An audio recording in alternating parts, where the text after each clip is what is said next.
নমস্কার বন্ধুরা, আজ নিয়ে এসেছি বাঙালির ঐতিহ্যপূর্ণ এক খাবার যার নাম হলো শুক্তো। শুক্তো খেতে আমরা কে না পছন্দ করি।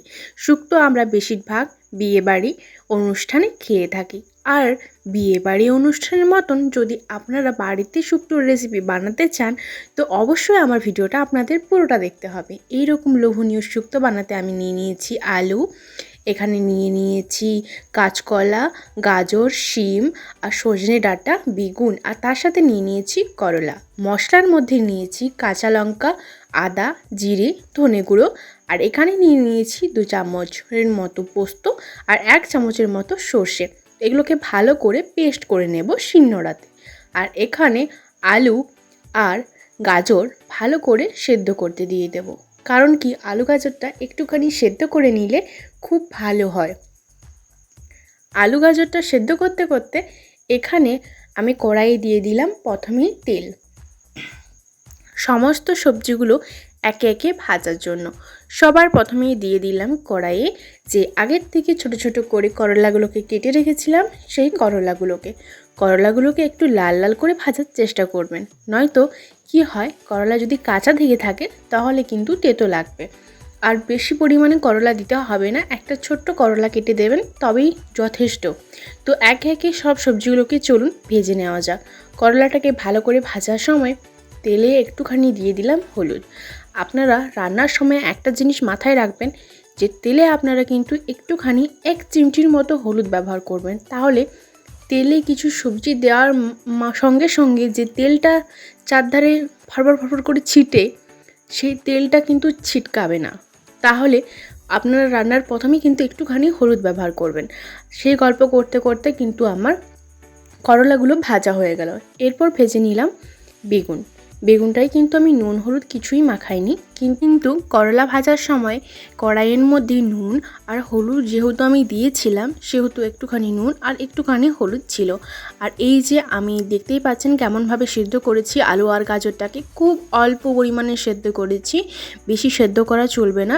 তো বেগুনটাকে ভাজা হয়ে গেল আর কড়াইয়ের মধ্যে আরও একটু দিয়ে দিলাম তেল। বেগুন ভাজিতে খুব অল্প পরিমাণেই তেল দিয়েছিলাম আর একটু ঢাকা দিয়ে সেদ্ধ করবেন তবে তাড়াতাড়ি হয়ে যায়।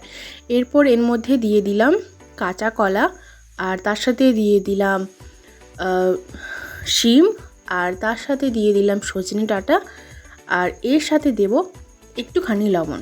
তারপর একটু টাইম ধরে এগুলোকে নাড়াচাড়া করে ভেজে নেব।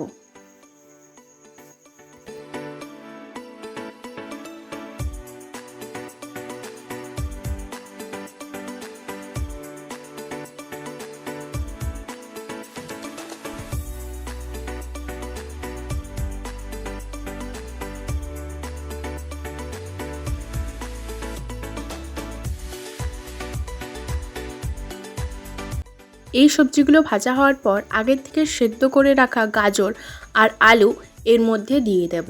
তাহলে কি হয়, মানে আলুটাকে আমি খুব ভালো সেদ্ধ করিনি, মানে 100%-এর 25% কিন্তু আমি সেদ্ধ করেছিলাম। তাহলে এবার ভেজে বাকিটা সেদ্ধ করব। তার জন্য আমি আলু সাইজগুলো একটু লম্বা লম্বা সাইজের কেটে নিয়েছি। এগুলোকে ভালো করে মিক্সড করে একটু টাইম ধরে ভেজে নেব। আপনারা এই সময় গ্যাসের আঁচটা কিন্তু লো রাখবেন, লো টু মিডিয়াম রাখবেন, হাই একদমই দেবেন না। হাই দিলে কড়াইটা পুড়ে যাবে আর সবজিগুলো ভাজা হবে না, আর সবজির উপরে ছালটা হয়তো পুড়ে যেতে পারে, যাতে আপনাদের মনে হতে পারে যে সবজিটা সেদ্ধ হয়ে গেছে, কিন্তু ভিতর থেকে সেদ্ধ হবে না। তার জন্য আপনারা গ্যাসের আঁচটা একটু কমিয়ে দেবেন। তারপর ভালো করে ভেজে নেওয়া যাক। চলো সবজিটাকে ভালো করে ভেজে নিলাম। আর সবজিটা যেহেতু ভাজা হয়ে গেছে সেহেতু একটা থালার মধ্যে সমস্ত সবজিগুলোকে আস্তে আস্তে তুলে নেব। তারপর কড়াইয়ে দিয়ে দিলাম তেল। এরপর সবজিটাকে রান্না করা হবে। কী কী মশলা দেব, কেমনভাবে রান্না করব, এরপর চলুন আপনাদের সাথে শেয়ার করছি। প্রথমেই তেলটা গরম হয়ে গেলে তেলের মধ্যে দেব 5 ফোড়ন। তো বাই দ্য ওয়ে, আমি মধুমিতা, আপনারা দেখছেন মধুমিতার রান্নাঘর। তো আপনাদের সকলকে অনেক অনেক অনেক ধন্যবাদ আমাকে ভালোবাসা দেওয়ার জন্য আর আমার ভিডিও দেখার জন্য। আর চলুন আজকের ভিডিওটা রইল আপনাদের জন্য, আপনাদের ভালো লাগবে সেরকম ভিডিও দেওয়ার আমি চেষ্টা করব। এরপর কড়াইয়ের মধ্যে দিয়ে দিলাম হলুদ আর তেজপাতা। হলুদটা আপনাদেরকে আমি আগেই জানালাম যে হলুদটা যদি আপনারা দেন তাহলে কিন্তু খুব ভালো হয়, তেল কিন্তু বাড়তি তেল ছিটকে আসেনি সেই জন্য। এরপর এর মধ্যে দিয়ে দিলাম আদা জিরে লঙ্কা যে পেস্টটা, তার সাথে একটুখানি ধনে গুঁড়োও ছিল। প্রথমে যে পেস্টটা আপনাদের দেখিয়েছিলাম গোটা মশলাগুলো সেগুলাই দিলাম। এরপর ভালো করে নাড়াচাড়া করে নিব। একটুখানি নাড়াচাড়া করার পর আস্তে আস্তে এর মধ্যে বাকি জিনিসগুলো অ্যাড করব। এখনই কিন্তু সব কিছু দিতে হবে না, এখন শুধুমাত্র আগের থেকে ভেজে রাখা সবজিগুলো দেব। যে সবজিগুলো আগের থেকে ভেজে রেখেছিলাম সেই সবজিগুলো দিয়ে একটুখানি নাড়াচাড়া করে ভালো করে এখানেও একটুখানি হালকা হালকা করে ভেজে নেব। সবজির সঙ্গে ভাজা হবে মশলাটা। আপনারা বুঝতেই পারছেন যে আমি কি বলতে চাইছি, সবজির সাথেই মশলাটা একটুখানি ভাজা হবে। এখনই কিন্তু জল অ্যাড করার প্রয়োজন নেই, একটুখানি ভাজা হওয়ার পর তারপর কিন্তু জল অ্যাড করতে হবে। তো চলুন একটু ভালো করে ভাজা করে নিচ্ছি আর একটুখানি ঢাকা দিয়ে দিলাম। এরপর ঢাকা খুলে আপনারা একটুখানি জল দেবেন। জল বেশি দিতে হবে না, যতটা শুক্তোর গ্রেভি হবে ততটা নয়। আপনারা এখানে পাতলা একটু পাতলাও খেতে পারেন, শুক্তোর একটু ঝোল ঝোল বা একটু গ্রেভি আপনারা যেরকম খেতে চান সেরকমভাবে জল দেবেন। তো একটুখানি জল দিয়ে দিলাম, দেখতে পাচ্ছেন জলটাকেও পুরো শুকনো করে ফেলেছি। এরপর এর মধ্যে দিয়ে দেব দুধ। আমি এখানে বাটির মানে পুরো ফুল বাটি নিইনি, এক বাটির থেকে একটুখানি কম ছোট বাটির নিয়ে নিয়েছি দুধ। আপনারা কাপই মেপে দেবেন, বড় কাপ না, মাঝারি কাপের 1 কাপ, তাহলে কিন্তু ঠিকঠাক মাপের হবে। যেগুলো আমরা ডেলি চা খাই সেরকম কাপের দেবেন, তবেই কিন্তু ঠিকঠাক মাপটা হয়ে যাবে। এরপর এর মধ্যে দিয়ে দিলাম সর্ষে বাটা। সর্ষে বাটাটা একটু আগে দিতে হয়, নয়তো সর্ষে বাটার একটা গন্ধ থাকে, একটা ঝাঁঝালো গন্ধ থাকে। সেই গন্ধটা কিন্তু মানে সবজি শুক্তোতে গন্ধটা পরে পাওয়া যাবে যদি পরে দেওয়া হয়, তার জন্য কিন্তু আমি আগে দিয়ে দিলাম। এরপর ভালো করে নাড়াচাড়া করে নেব যাতে শুক্তোটা ভালো করে একসাথে মিশে যায় আর এই যে গন্ধটা সেটা যেমন না থাকে। একটু বেশিক্ষণ ধরে নাড়াচাড়া করে নিলাম। এরপর দেখতে পাচ্ছেন একটুখানি ফুটিয়ে নিচ্ছি, কারণ তারপর এর মধ্যে দিয়ে দিলাম জল। যতটা পরিমাণে আপনারা গ্রেভি রাখবেন এখনই সেই জলটা কিন্তু এখনই দেওয়ার সময়, আপনারা যেমন রাখবেন এখনই দিয়ে দেবেন, পরে আর দেওয়া যাবে না। আর আপনারা হলুদের পরিমাণটা একটু হালকা হালকাই দেবেন, আমি শুধু তেলেই দিয়েছি আপনারা দেখলেন। আর সব রকমের যে বেগুনটাকে আমি আগের থেকে ভেজে রেখেছিলাম সেই বেগুনটা এখন দিলাম আর করলাটা দিয়ে দেব। শুক্তোতে যেহেতু বেশি হলুদ লাগে না সেহেতু অল্প পরিমাণে হলুদ আমি এখানে ব্যবহার করেছি। এরপর এর মধ্যে দিয়ে দিলাম করলাগুলো, যেগুলো আমি আগের থেকে ভেজে রেখেছিলাম।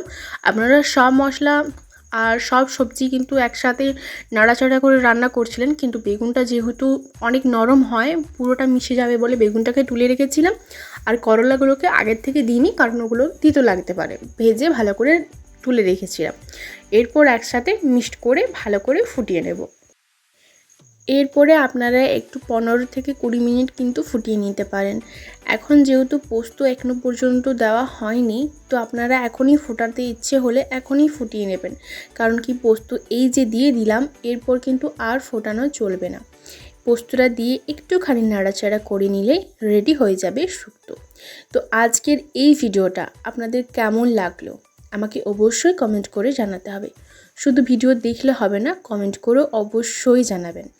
এই যে রঙটা দেখাচ্ছে এরকম, এটা কিন্তু এরকম থাকবে না, এর যে হলুদ হালকা ভাবটা এটা কিন্তু ঠিকঠাক হয়ে যাবে।